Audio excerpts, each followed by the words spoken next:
Tayo dito. Papunta sa mga pangarap natin, this is the common source of income ngayon. Tama ba? Sino po yung araw-araw pumapasok? Empleyado o negosyante?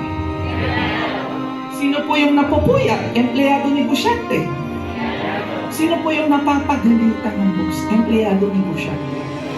Sino po rito yung kahit bagyo na pumapasok pa rin? Empleyado, negosyante? Sino po dito yung may magagarang kotse? Empleyado, negosyante? Sino naman po rito yung may magagandang bahay? Empleyado, negosyante?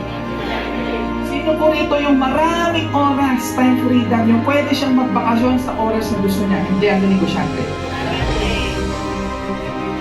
Nung tayo po'y nag-aaral sa school, pag tinanong ka ng teacher mo, ano yung sasagot mo pagka-graduate? Mag?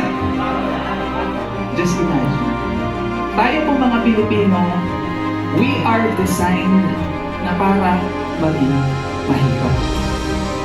Sad to hear that, pero tayo po ay na-mindset ng media na maging trabaho, gaganda buhay, hallelujah. Tama po ba? So, I'm not against employment. Okay lang naman maging empleyado. Pero sabi nga, huwag mong tatambayan. 2025, mas gigil ang mga leaders natin. Ngayong 2025, magka-create ulit tayo ng panibagong momentum sa community ng Project